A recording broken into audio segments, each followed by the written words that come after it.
Good morning, everyone, and welcome to the future. My name is Chris Calabucas, and once again, we're coming at you live from deep in the heart of Silicon Valley, California. We're talking innovation startups, the future, not necessarily those and not necessarily in that order. If you're watching on YouTube, smack that subscribe button and hit that bell so you'll be notified when a new show comes online. And if you're listening on your favorite podcast service, please subscribe and please drop a note on Apple Podcasts. I greatly appreciate it. Now, there is one thing.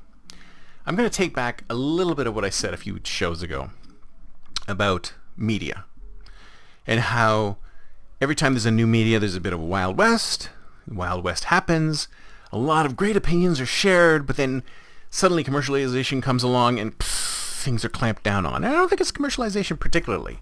I think there's just people out there who feel that their opinions are more important than everybody else's, and others' speech, even if they don't agree with it, should be squashed. Of all the mediums that I talked about, and I don't know why this is, I think this is a great thing, is that of all the mediums that I've talked about, podcasting, audio podcasting, is still relatively unscathed when it comes to this. Relatively unscathed. So there's still, if you go into Spotify or Anchor or any of those places, I think Anchor and Spotify are the same. If you go into the podcast world, you'll find that there is much more of a variety of opinion in the podcast space than anywhere else, right? I mean, notwithstanding Elon's takeover of Twitter and its more generally open stance on discussion, YouTube, Facebook, Instagram, TikTok, all of these places censor like crazy. They don't like unpopular opinions on those sites. And sure, there's other sites that have popped up to take on things like Rumble and Odyssey, other sites where the opinions can be a little bit less popular. But still, there's still censorship there.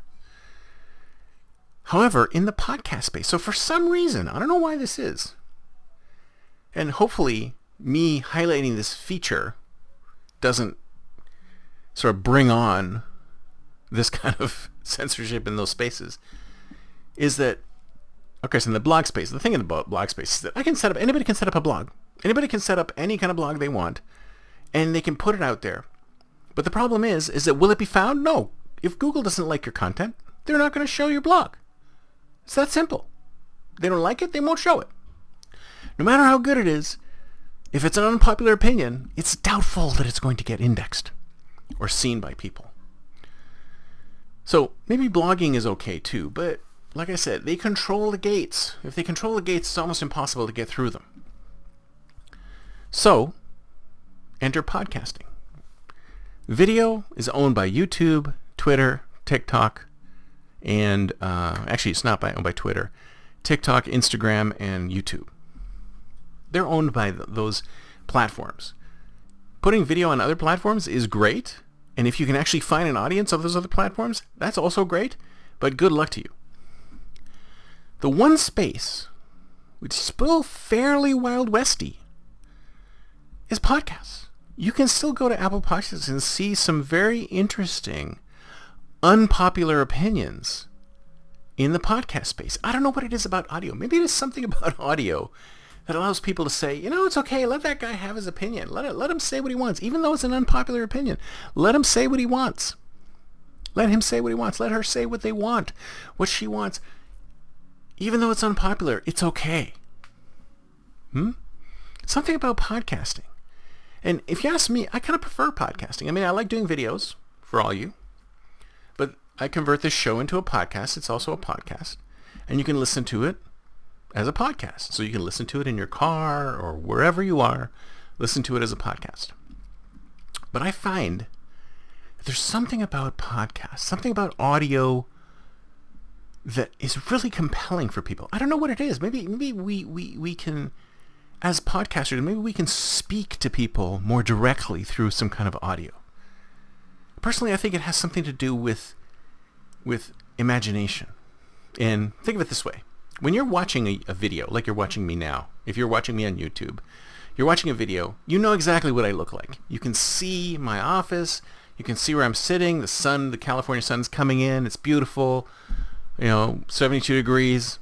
Awesome. You don't have to imagine what I look like or where I am. You can just see it. You can see me. You can hear me.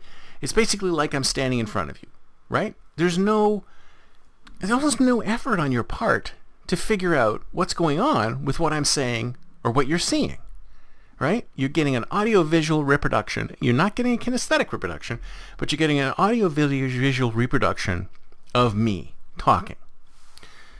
But when you're listening to a podcast, when you don't have the visual of the person, then a lot of that has to be filled in. The blanks have to be filled in. That's why like these murder mystery podcasts and story podcasts are so popular, because the tale is being told.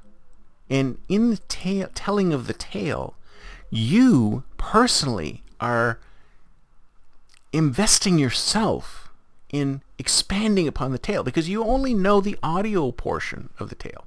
And for some reason, audio hits harder than video. I think audio is a more instinctual form of communication than video. I think it's a deeper form of communication. And you can get to a deeper emotional level with audio than you can with video.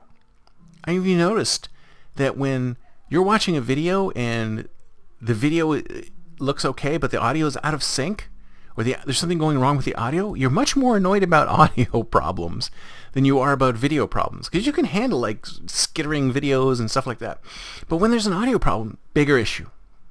I think as human beings, we're more attuned to the audio, and we are more emotionally connected to the audio. So I think it's a good thing that the podcast space still remains relatively unscathed when it comes to censorship, when it comes to allowing unpopular opinions to flourish. And I hope it stays that way, because we do desperately need media where regular human beings, Joe Blows like you and me, can actually take something, say something, have an unpopular opinion, put it out there, and connect with other people who maybe have never heard this unpopular opinion, or have this unpopular opinion and think they're alone in the world, and go, hey, I'm not the only one who has that opinion on that topic. There's more of us than we think. It reduces the amount of loneliness in the world when you realize that you're one of many people who have that same unpopular opinion. Or maybe you think it's unpopular. Maybe you only think it's unpopular because the mainstream is telling you it's unpopular. Maybe the world is saying, that opinion is pretty unpopular, dude. But maybe there's plenty of people who hold that opinion. You just don't know how many people hold it.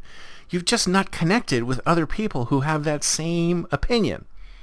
And allowing these media, these new media like blogs and videos and podcasts to connect those people with these opinions, no matter how popular or unpopular they are, is, I think, the true power of the internet. And we just need to do more of that. That's it for me for today. See you next time, and until then, don't forget to think future.